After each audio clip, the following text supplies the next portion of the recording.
Antes de sumergirte en esta increíble historia, considera suscribirte al canal y activar la campanita. Cada historia aquí tiene algo que decir, y no querrás perderte ni una. El sol se ponía lentamente sobre los polvorientos barrios de Atlanta, extendiendo sus últimos rayos dorados como dedos tentativos sobre las ventanas rotas, las paredes agrietadas y los techos oxidados. La luz del crepúsculo teñía las aceras de una melancolía cálida, casi irreal, como si la ciudad misma suspirara al final de un día demasiado largo. Entre las sombras, caminaba un hombre solitario. Jeremiah Brooks, de 46 años, con la chaqueta demasiado grande para su cuerpo demacrado y los zapatos crujiendo sobre el asfalto a cada paso, caminaba despacio, con la cabeza ladeada y la mirada perdida. Su rostro, antes bien definido, ahora mostraba las huellas visibles de noches de insomnio y una tristeza congelada. Sus manos, que antaño firmaban contratos multimillonarios, a veces temblaban levemente, no de frío, sino de un vacío interior. No siempre había sido así. Hace apenas 2 años, era un hombre exitoso, propietario de varios edificios en el sureste del país, conocido por su integridad en un mundo empresarial a menudo inescrupuloso. Su sonrisa, antes genuina, iluminaba cenas benéficas, sus palabras eran escuchadas y su futuro parecía trazado. Pero todo se había derrumbado en menos de un año. A su esposa, María, su amor de la infancia, le habían diagnosticado cáncer terminal. 6 meses. Solo 6 meses. Lo había dejado todo para estar con ella, gastando hasta el último dólar para intentar darle un pequeño respiro. Ella se había marchado en sus brazos una mañana de octubre, susurrándole: «Sé fuerte, mi rey. Ama de nuevo, aunque el mundo no lo merezca». Y por si el dolor no fuera suficiente, fue en ese preciso momento que su socio de toda la vida, un amigo de 20 años, aprovechó su ausencia para traicionarlo. Al manipular documentos, vaciar cuentas y dejar que él asumiera las deudas, arruinó a Jeremías. Casa embargada. Bienes liquidados. Cuentas congeladas. Reputación dañada. No quedó nada. Nada, excepto un oxidado y destartalado Chevrolet Impala del año 1993, en el que ahora dormía en estacionamientos desiertos de supermercados o detrás de centros comunitarios. Pero a pesar de esto, Jeremías no mendigaba. Su orgullo, o quizás su silenciosa dignidad, lo frenaban. Aceptaba poco, pero daba mucho. Todos los días, iba al centro de ayuda del barrio de Summerhill. Servía comidas, reparaba puertas, escuchaba las historias de quienes, como él, se habían ido alejando poco a poco del mundo normal. Nunca hablaba de sí mismo, pero siempre ofrecía una palabra de consuelo, una mano en el hombro, una mirada sincera. Ya no buscaba la riqueza. Ni siquiera la felicidad. Solo, un poco de paz. Un respiro tranquilo en un mundo que grita. Era una noche como cualquier otra. Jeremías se encontraba en la trastienda de un antiguo restaurante convertido en refugio temporal. Las paredes, cubiertas de carteles rotos y grafitis descoloridos, conservaban el persistente olor a grasa rancia y recuerdos olvidados. Una estufa oxidada luchaba por calentar la habitación, y tazas desportilladas pasaban por las manos ásperas de quienes también lo habían perdido todo. Esa noche, alrededor de la mesa destartalada, iluminada por una bombilla desnuda que colgaba del techo, varios hombres hablaban en voz baja. Contadores, trabajadores lesionados, un exprofesor, Raymond, un hombre que alguna vez fue temido en los tribunales de Atlanta, un abogado que alguna vez fue brillante, ahora perdido en las sombras del alcohol y la vergüenza. Raymond miró su café negro en silencio, antes de exhalar lentamente, casi como un secreto que realmente no quería revelar. Algo está pasando en los suburbios ricos. Todos se giraron hacia él. Una red clandestina. Una especie de subasta privada. Ni de arte ni de coches. No. De chicas. Chicas jóvenes. A veces adultas, a veces apenas. Sus propios padres las venden. Para saldar deudas, para sobrevivir, o simplemente, para quitarse un peso de encima. Un silencio gélido cayó sobre la habitación. Jeremías lo miró fijamente. «Estás bromeando. Dime que estás bromeando». Raymond meneó la cabeza con cansancio. «Los he visto, Jeremiah. No con mis propios ojos, no. Pero he trabajado en casos extraños. Desapariciones sin resultado. Niños borrados de los sistemas. Y ahora, me llegan rumores. Nombres de lugares. Horarios. Ventas que se hacen bajo la apariencia de galas benéficas. Con champán, sonrisas y pujas humanas tras cortinas de terciopelo. Jeremías sintió un escalofrío en la espalda. Una parte de él quería descartarlo todo como un rumor sórdido, los delirios de hombres destrozados que habían visto demasiado, bebido demasiado, sufrido demasiado. Pero algo en el fondo sabía que era posible. Demasiado posible. Había visto lo que la riqueza podía hacer a quienes ya no tenían alma. En los días siguientes, los rumores no hicieron más que crecer. Se filtraban fragmentos de información aquí y allá. Una mujer del centro comunitario habló de una venta donde su sobrina había desaparecido. Un exportero, ahora empleado de mantenimiento, relató haber oído hablar de jóvenes bellezas vendidas como perlas exóticas en una mansión en Vinings Hills. Una fecha surgió varias veces. Un lugar también, finca o acaba en una lujosa propiedad a las afueras de la ciudad, poco utilizada salvo para eventos muy exclusivos. Allí se organizó una gala, oficialmente para apoyar a jóvenes desfavorecidos. La ironía le golpeó directo al corazón. Jeremías pasó varias noches sin dormir mirando el techo sucio de su coche. Los pensamientos lo asaltaban. Pensó en su difunta hija, arrebatada en la infancia por un aborto espontáneo que María nunca superó. Pensó en su esposa, en lo que habría dicho si hubiera escuchado estas historias. No puedes arreglarlo todo, Jeremías, pero si aún tienes la fuerza para ayudar, hazlo. Así que tomó una decisión. Fue a una casa de empeños. Sacó una cajita de terciopelo azul medianoche de su bolsillo. Dentro, el reloj de bolsillo de María, regalo de compromiso grabado en la parte posterior, a mi rey, para siempre, señor. Luego regresó a su casillero oxidado en el centro comunitario y se fue un traje de lana marrón desgastado pero perfectamente confeccionado, un vestigio de sus días de gloria. Vendió ambos. Sin decir palabra. Ni siquiera preguntó cuánto le darían por ellos. Sabía que era todo lo que le quedaba. Con los pocos billetes arrugados entre los dedos, alquiló un smoking barato, se afeitó, se arregló el pelo y se miró largamente en un espejo roto. Ya no era el hombre de negocios, ni el viudo perdido. Era un hombre dispuesto a caminar en la oscuridad, para reavivar una luz. La mansión dominaba las colinas boscosas de Vinings como un trono de mármol blanco sobre una alfombra de árboles. Era una propiedad casi mítica, una que pocos habían visto desde dentro. La mansión de finca Oak Haven, perteneciente a una antigua familia cuyo nombre solo aparecía en registros cerrados al público. Jeremiah bajó de su coche de alquiler, incómodo con su smoking enorme y sus zapatos lustrados pero desgastados. La fachada iluminada de la mansión proyectaba un resplandor dorado sobre el césped bien cuidado, y camareros con guantes blancos recibían a los invitados con copas de champán ligeramente burbujeantes. Todo parecía perfectamente orquestado, en la superficie. En cuanto cruzó las pesadas puertas talladas, se sintió atraído por una atmósfera pesada, casi sofocante.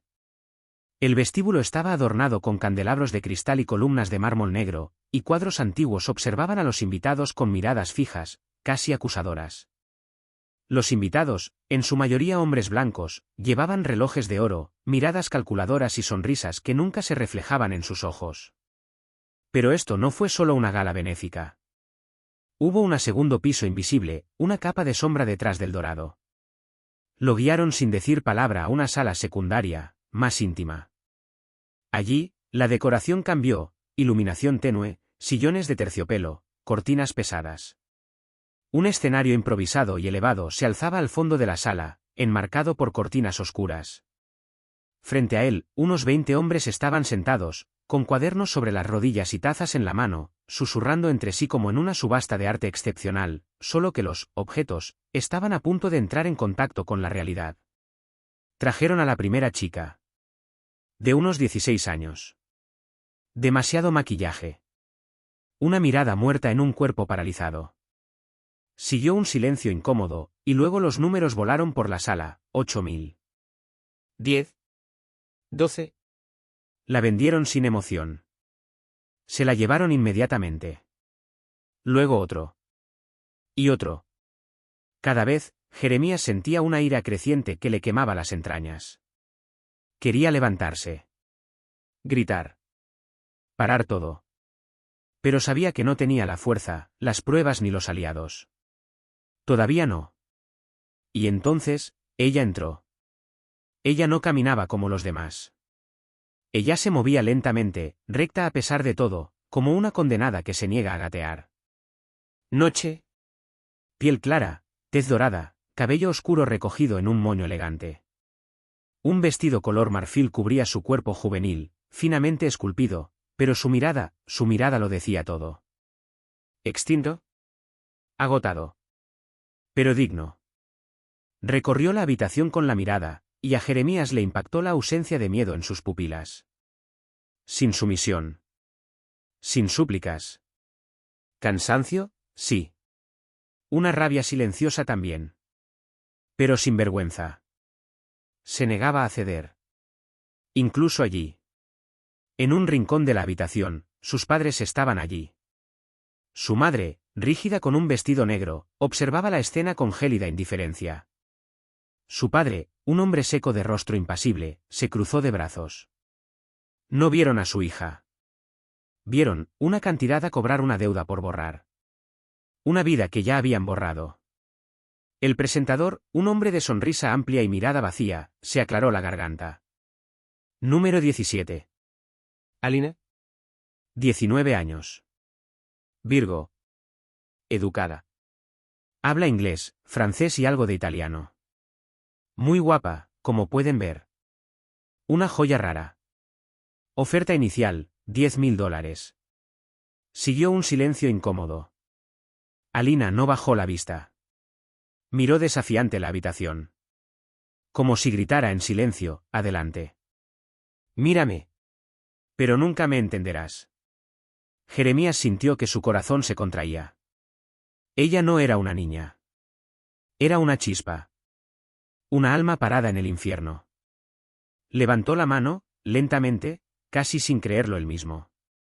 5.000. Se oyeron carcajadas.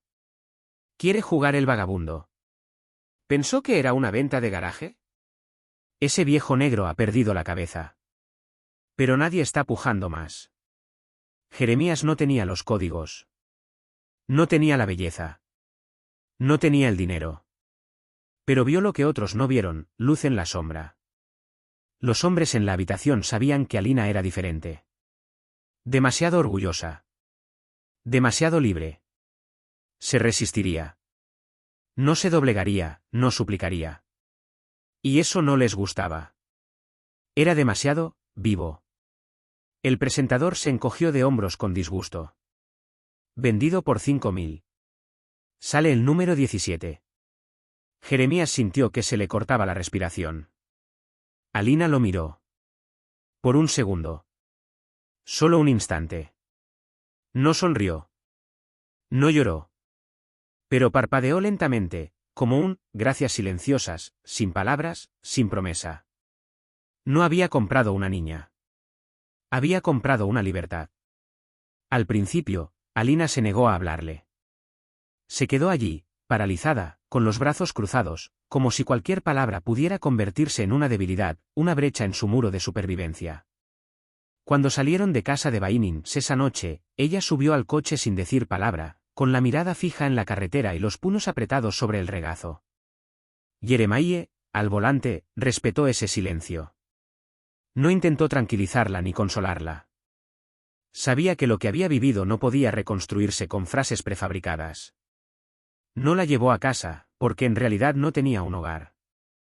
Pero la llevó a pequeña y discreta casa dirigida por mujeres, un lugar que conocía bien, pues había dirigido trabajo allí a cambio de una cama temporal.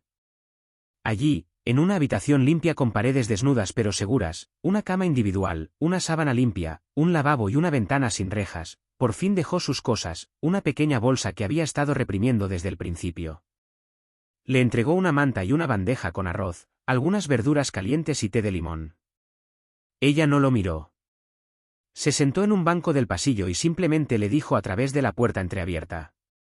No me debes nada. Puedes irte cuando quieras. No soy tu amo. Solo quiero que sobrevivas. Eso es todo. Durante varios días, mantuvo las distancias. Comía sola. No respondía a sus preguntas. No le daba las gracias. Pero ella observaba. Discretamente. En silencio. Vio a este hombre que acudía al centro todas las mañanas a reparar grifos, distribuir ropa, consolar a mujeres maltratadas o arreglar un carrito oxidado. Un hombre siempre educado, siempre modesto. Nunca esperaba nada a cambio. Todas las noches, lo veía retirarse a un rincón de la chimenea. Sacaba del bolsillo una fotografía vieja y desgastada, la de una mujer con una dulce sonrisa. La colocaba frente a él y susurraba unas palabras en voz baja, como una oración o un diario compartido con un alma ausente. Hoy reparé la puerta del ala norte. Había una niña con moretones en el brazo. Le di un dulce. Me sonrió, María. Deberías haber visto su sonrisa. Luego guardó la foto, todavía lentamente, como si cada gesto contara. Y una tarde, al cruzarse en el pasillo, Alina se detuvo. Bajó la mirada, pero su voz era clara. ¿Por qué yo? No era una acusación.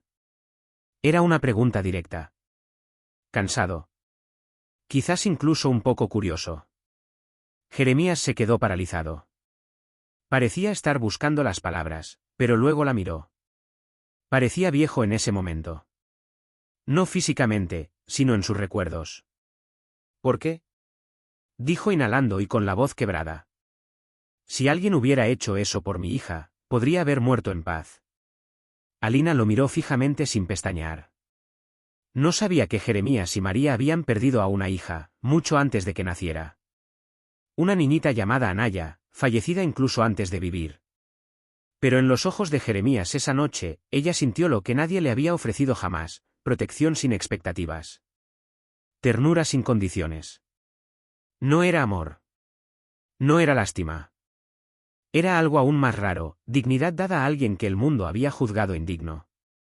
Y fue allí, aquella noche, en aquel hogar silencioso, que un primer hilo invisible se tejió entre ellos. No es una relación de sangre.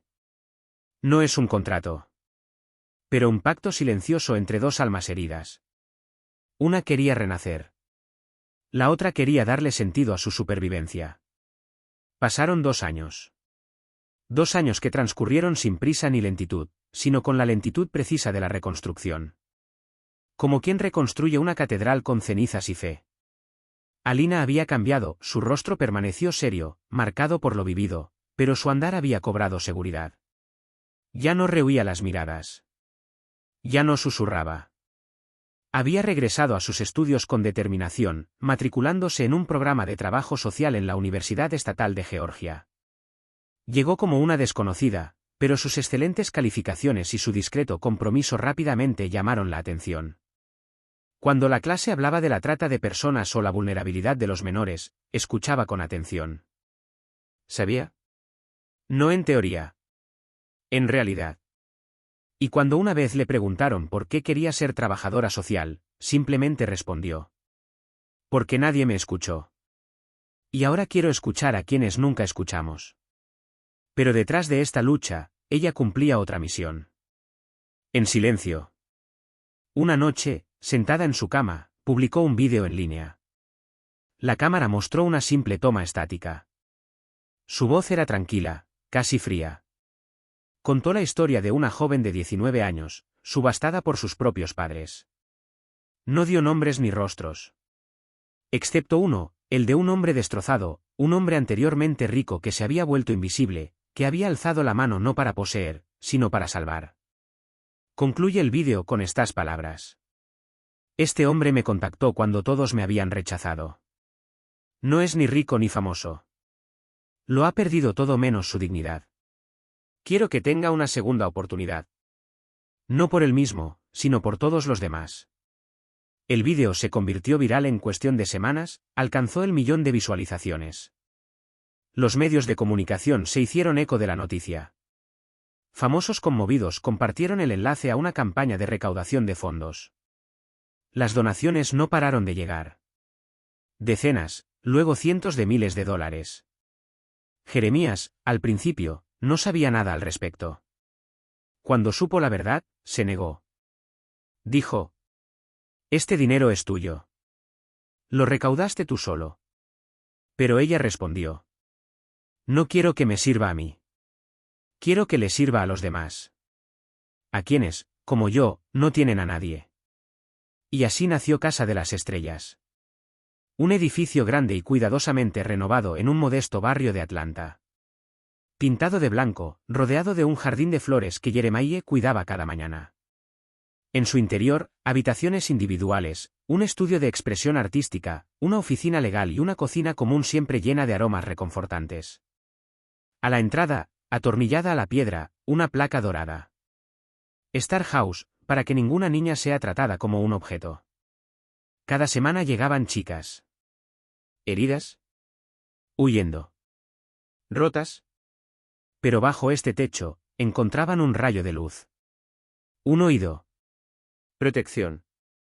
Un espacio donde nadie las miraba como mercancía. Alina gobernaba el espacio con firmeza y gentileza.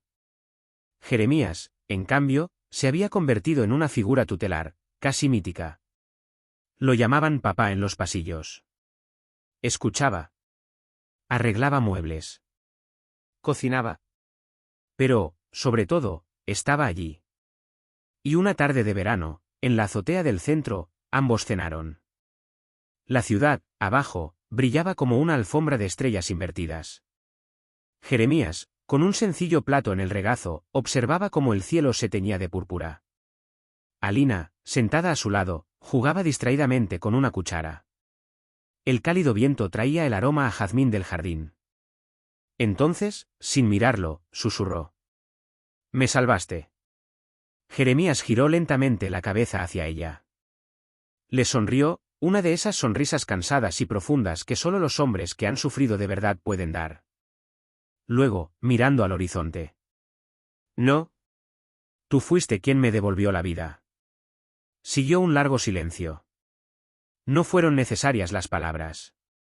Porque en este momento suspendido entre el ruido de la ciudad y la calma del tejado, en esta paz compartida por dos seres una vez rotos, no había más verdugo, no había más víctima, no había más deuda, no había más miedo. Justo dos almas reparadas, unidos no por la sangre, ni por la piedad, sino por algo más raro y más verdadero. Un amor incondicional, nacido de las cenizas, más fuerte que el dolor, más fuerte que el abandono, más fuerte que la muerte.